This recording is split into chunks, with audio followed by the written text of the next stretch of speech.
तो आदाब, नमस्कार, गुड इवनिंग, सत श्री अकाल। मैं हूं कुमार अभिषेक मिश्रा और आप देख रहे हैं कुमार अभिषेक क्राइम शो। दोस्तों, आज जो कहानी मैं आपको सुनाने जा रहा हूं वह सिर्फ एक मौत की कहानी नहीं, बल्कि उस बंद कमरे का रहस्य है जिसका जवाब इस वक्त पूरा देश तलाश रहा है। एक ऐसा कमरा जहां बिना अनुमति के कोई प्रवेश नहीं कर सकता था, जहां राज्य का सबसे ताकतवर पुलिस अधिकारी बैठता था, जहां हर दिन कानून और अपराध पर फैसले हुआ करते थे। लेकिन उसी कमरे में कुछ घंटे बाद कुछ ऐसी खबर आई जिसने पूरे पुलिस महकमे को ही हिला करके रख दिया। दोस्तों, कहानी शुरू होती है भारत के उत्तर पूर्वी राज्य त्रिपुरा से। एक छोटा सा राज्य जहां अपराध की खबरें अक्सर अंतर्राष्ट्रीय सुर्खियां नहीं बन पाती हैं, क्योंकि बहुत छोटा सा राज्य है और क्राइम रेट भी कम है। लेकिन इस बार जो हुआ वह शायद भारतीय पुलिस व्यवस्था के इतिहास की सबसे रहस्यमयी घटनाओं में से एक बन गया। कि इस बार सवाल किसी अपराधी के मौत का नहीं था, सवाल था एक राज्य के डीजीपी जो हजारों पुलिसकर्मियों का मुखिया हो, जिसकी सुरक्षा में हथियारबंद जवान हमेशा तैनात रहते हों, जिसके एक आदेश पर पूरा सिस्टम हरकत में आ जाए, वह अपने ही कार्यालय के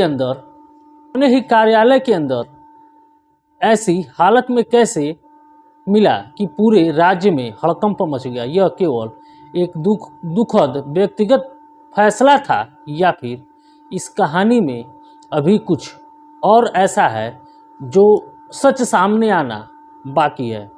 तो दोस्तों, वीडियो के आखिर तक बने रहिएगा और आपको हम बताएंगे कि आखिर अंत में हुआ क्या था। क्योंकि जैसे जैसे कहानी आगे बढ़ेगी वैसे वैसे सवाल भी बढ़ते जाएंगे और शायद कुछ सवालों का जवाब जांच पूरी होने के बाद मिलेगी और कुछ सवालों का जवाब इसी वीडियो में आपको मिल जाएगा। 48 घंटे पहले सब कुछ सामान्य था।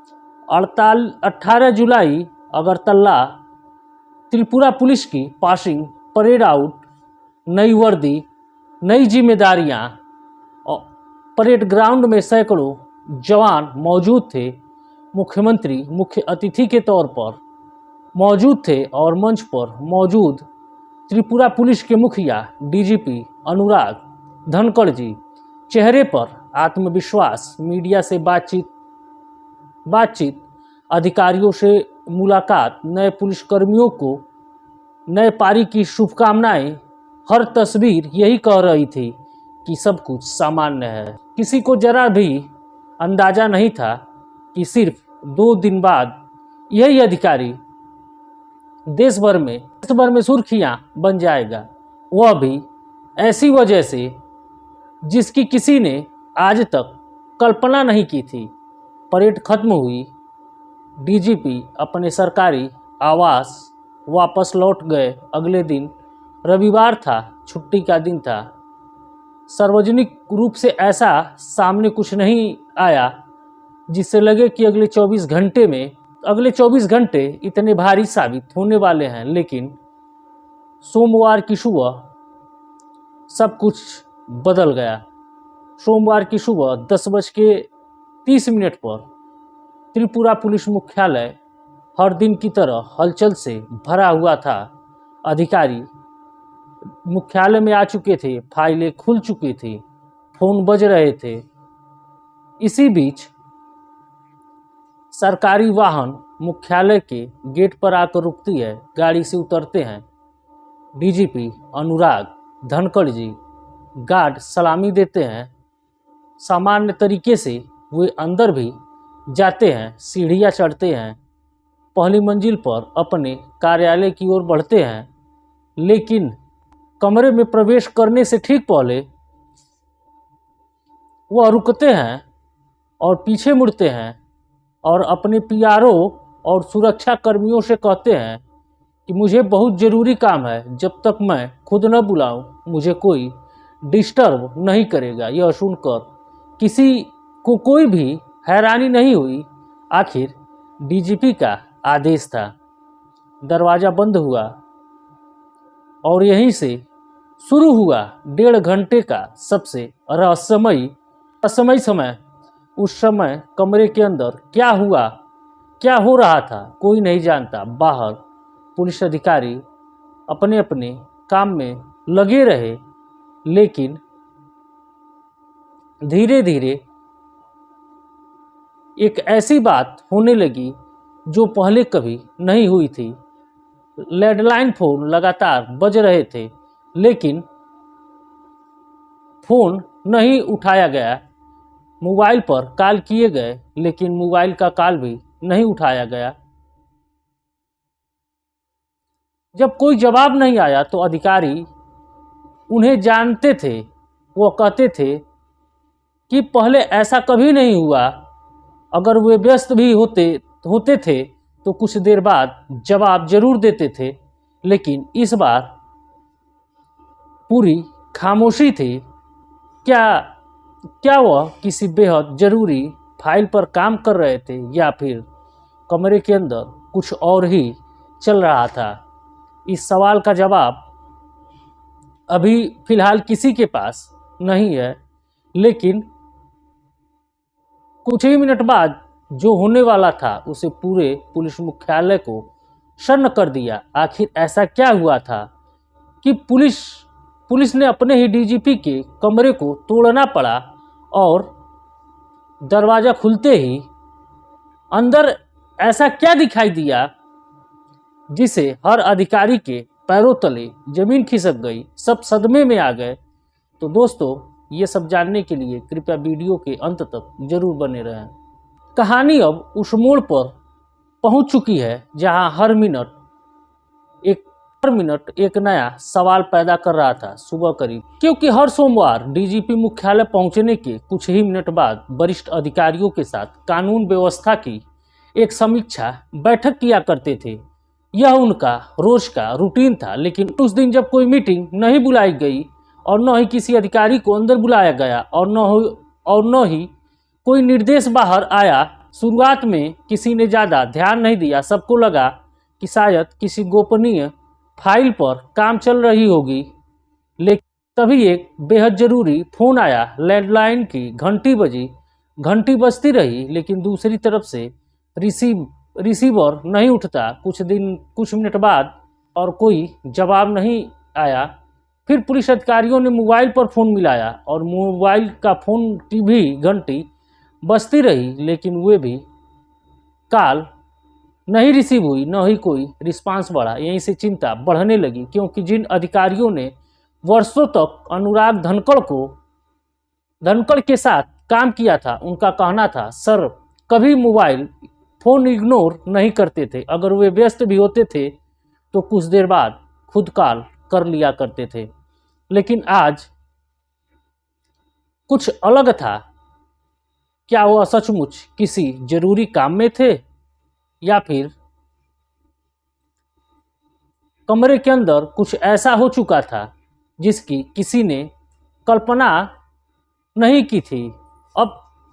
अब समय दोपहर करीब 12 बजे के करीब हो चुका था। वरिष्ठ अधिकारी भी बेचैन होने लगे। सोमवार का सबसे महत्वपूर्ण बैठक था, अभी शुरू नहीं हुई थी। आखिर अधिकारियों को लगा कि आखिर मामला क्या है। फिर तय हुआ एक बार दरवाज़ा को खटखटाया जाए। पीएसओ आगे बढ़ा और उसे धीरे से दरवाज़ा को खटखटाया। सर, लेकिन कोई अंदर से रिस्पांस नहीं आया। फिर थोड़ा जोर से, सर सब ठीक है। फिर भी कोई रिस्पांस नहीं आया। अंदर सन्नाटा रहा। अब दूसरे अधिकारी भी वहां पहुंच गए। सबने मिलकर आवाज़ लगाई, लेकिन अंदर से कोई भी हलचल या कोई भी आवाज़ नहीं आई। अब सबकी चिंता डर में बदल चुकी थी। एक वरिष्ठ अधिकारी ने कहा, दरवाज़ा तोड़ना पड़ेगा। कुछ सेकंड तक सब एक दूसरे के चेहरे देखते रहे, क्योंकि यह किसी आम अधिकारी का कमरा नहीं था कि दरवाज़ा इतनी आसानी से तोड़ दिया जाए, ये बल्कि पूरे राज्य के डीजीपी का कार्यालय का कमरा था। लेकिन अंदर से कोई जवाब नहीं आया, तो आखिरकार फैसला लिया गया, दरवाज़ा तोड़ा गया। और जैसे ही दरवाज़ा खुला, सबसे पहले अधिकारियों की नज़र डीजीपी की कुर्सी पर गई। कुर्सी खाली थी, सामने मीटिंग टेबल खाली थी, सोफा खाली था, और एक पल के लिए लगा शायद वह कमरे में नहीं है। लेकिन तभी एक अधिकारी की नज़र कमरे के अंदर बने निजी वॉशरूम पर पड़ी। उसने धीरे से वॉशरूम का दरवाज़ा खोला और अगले ही पल उसके चेहरे का रंग ही उड़ गया। कुछ सेकंड तक वह बोल नहीं पाया। फिर उसने बाकी अधिकारियों को आवाज़ दी। अंदर का जो दृश्य था उसे देखकर पूरा पुलिस मुख्यालय स्तब्ध रह गया।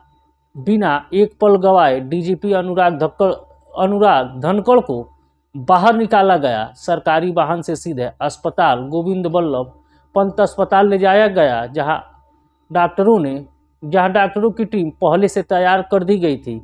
सीपीआर दिया गया, हर संभव कोशिश की गई, लेकिन कुछ ही देर बाद डॉक्टरों ने उन्हें मृत घोषित कर दिया।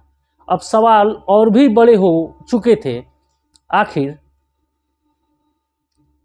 उस डेढ़ घंटे में ऐसा क्या हुआ? क्या उस कमरे में कोई और मौजूद था? क्या कोई सुसाइड नोट मिला?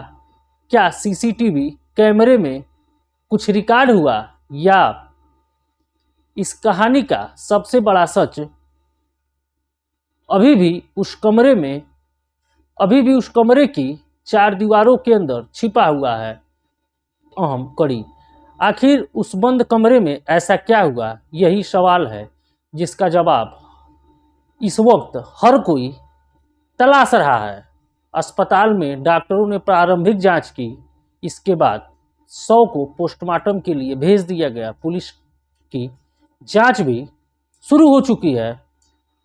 सबसे पहले डीजीपी के कार्यालय को सील कर दिया गया। फॉरेंसिक टीम मौके वारदात पर पहुंची। कमरे की बारीकी से जांच की गई। टेबल, कुर्सी, बाथरूम, सोफा, दरवाजा और हर उस जगह को देखा गया जहां कोई सुराग मिलने की संभावना थी। साथ ही सीसीटीवी कैमरे की रिकॉर्डिंग भी खंगाले जाने लगी, क्योंकि यह जानना जरूरी था कि सोमवार की सुबह 10:30 से लेकर के दरवाज़ा टूटने तक किसी ने कमरे में प्रवेश तो नहीं किया ना, या कोई बाहर निकला तो नहीं। जांच अधिकारियों के सामने अब कई सवाल थे। क्या डीजीपी साहब ने किसी से आखिरी बार फोन पर बात की? क्या उनके मोबाइल से कोई आखिरी मैसेज था?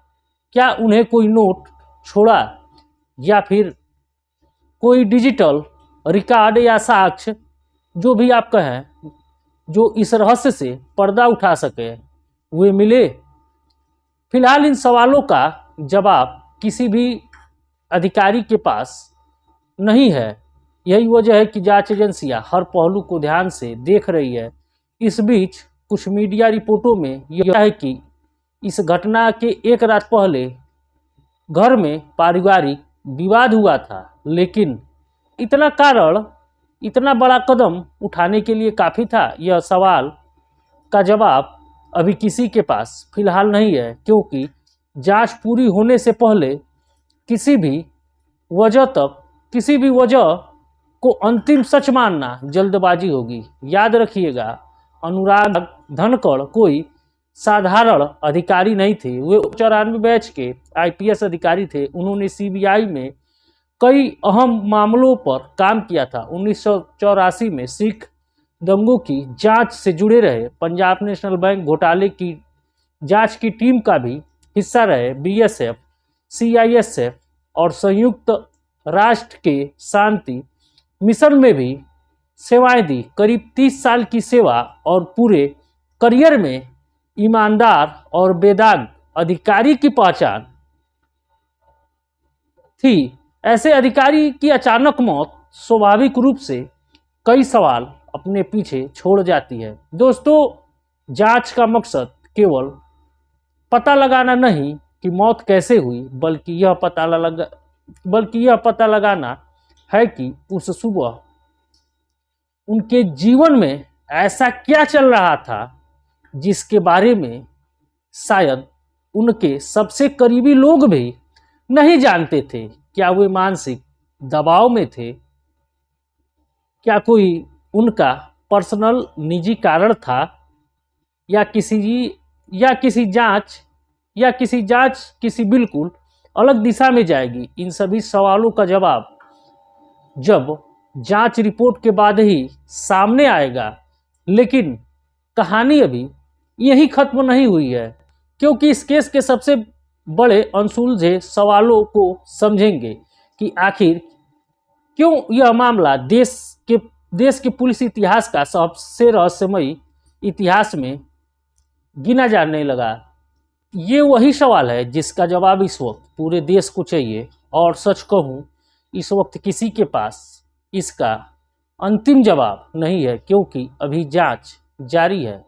पोस्टमार्टम रिपोर्ट, फॉरेंसिक जांच, CCTV footage, mobile phone call record, office में मौजूद दस्तावेज और सब कुछ जांच एजेंसियों के सामने मौजूद है। लेकिन अभी तक किसी भी जांच एजेंसी ने आधिकारिक तौर पर मौत को अंतिम वजह सार्वजनिक नहीं की। इसी बीच कुछ सोशल मीडिया घर में पति पत्नी के बीच बहस हुई थी, लेकिन क्या केवल यही वजह थी या फिर कहानी इससे कहीं ज़्यादा बड़ी थी?